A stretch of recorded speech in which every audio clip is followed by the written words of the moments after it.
Good morning, guys. Today we are taking you to Venice. So Venice has plenty of canals to explore and some very amazing architecture. It's one of the most unique places in the world.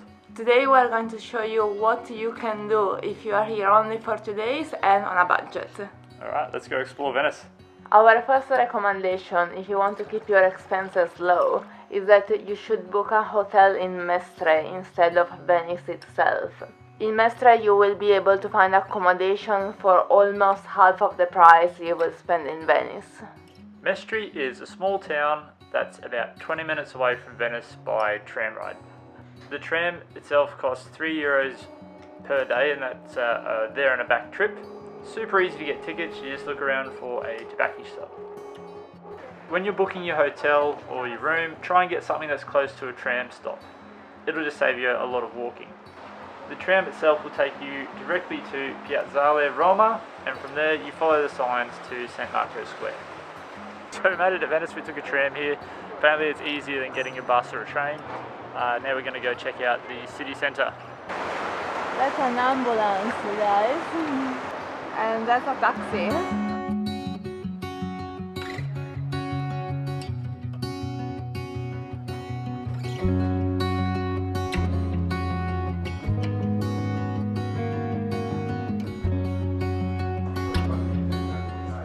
Look how tiny is this street.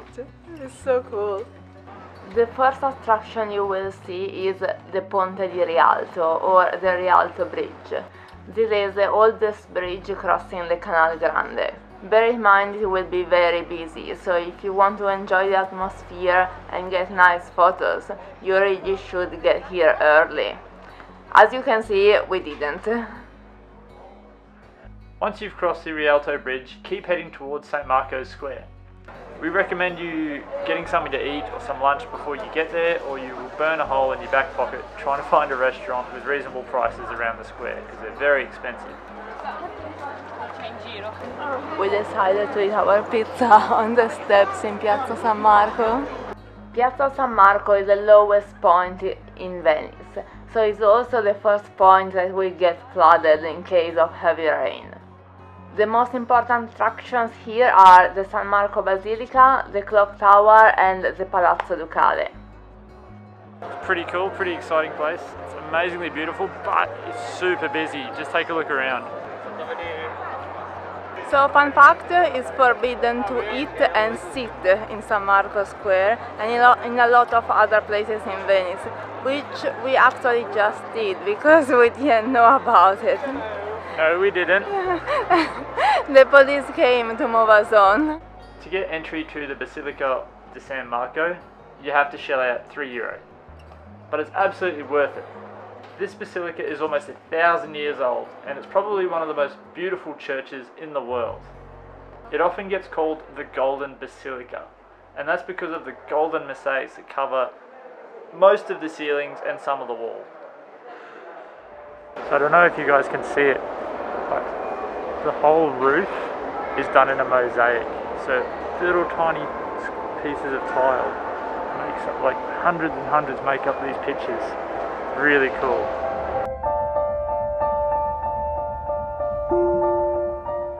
From San Marco Square we walk towards the Basilica of Santa Maria della Salute.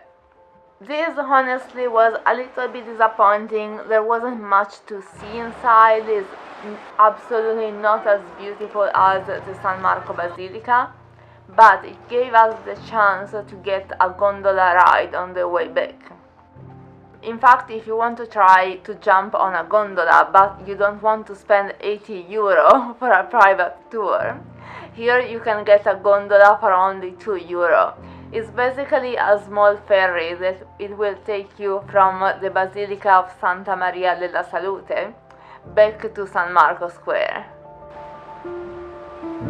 That was very cool, €2 gondola trip. Only a short walk from where you get off the gondola, you'll see one of the most important bridges in all of Venice. It's called the Bridge of Sighs. This connects the Doge Palace to the prisons. The name Bridge of Sighs comes from the sigh the prisoners would utter as they were led into the prisons and they saw the ocean for the last time. From the Ponte dei Sospiri, we're going to walk towards the most beautiful bookstore in the world, the Libreria Aqua Alta. Here you will be able to find old, new and second-hand books, and they're all displayed inside gondolas, boats, canoe and bathtubs. While you're here, head out the back and climb up the stairs that were made by books ruined in the Venice flooding. From the top you get a beautiful look of the canal below, and it's a unique experience that you only get to experience here in this bookstore right now. Once you finish in the bookstore, head on out and it's time to get lost in the Calais getting back to Mestre, and you get to watch the sunset from the Piazzale Roma. Good morning guys, today is another day. We lost you yesterday because we got to the hotel very late. We got lost in the Calais in Venice, in all the little streets. The GPS wasn't really working and we walked about 10-15 kilometers. So little tip, don't trust the GPS in Venice. But today we are going to explore two little islands in the Venetian lagoon called Murano and Burano, so let's go check that out. First of all, start your day buying a Venice daily pass. It's a ticket that for €21 it will give you the chance to jump on every tram, bus and ferry. It seems expensive, but today you will need it. To get to Murano from Mestre, you will need first to get a tram from Mestre to Venice. And from Venice, Piazzale Roma, you will need to get a ferry to Murano. Alright guys, we made it to Murano in a very busy ferry.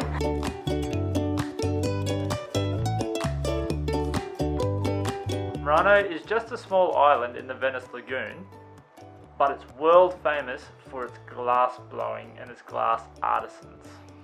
The glass blowers and glass makers of Murano are considered masters of their craft. They blow exceptionally small, thin and airy pieces that are incredibly delicate and shaped only using a few tools. In 1291, the Venetian government banned all furnaces from central Venice island, and they moved them instead all the way over to the island of Murano. They were scared that the fire would take over and consume all the wooden structures in Venice itself. And they also did it to isolate the master glass blowers and prevent their sharing of their glass blowing secrets to the rest of the world. This effectively made the glass blowers prisoners on Murano, and the penalty for divulging their glass blowing secrets was often death. We've explored a little bit on this island of Murano. Amazing place, full of really intricate glasswork. If you're a fan of glass art, you should come here because it's really cool. They've got little tiny pieces, not much bigger than that, up to things the size that come up to my knee, and the detail is incredible. Our next stop for the day will be Burano, another small island in the Venice lagoon.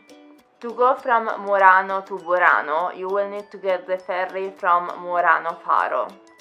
But if you want to avoid the ridiculously long queue, our suggestion is to get the ferry from Murano Colonna, get to Venice Fondamente 9, and from here get the ferry to Burano.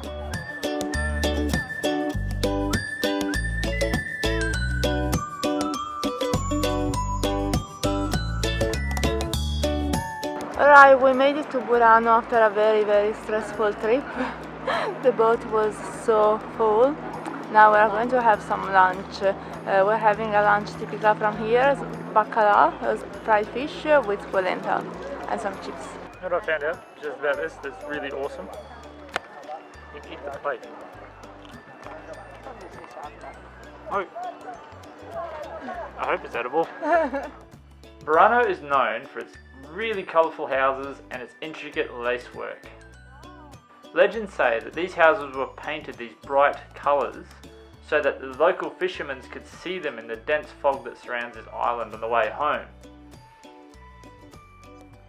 There aren't a lot of places to visit here, but we absolutely had fun. We got lost heaps, but we saw some colourful houses and it was a blast.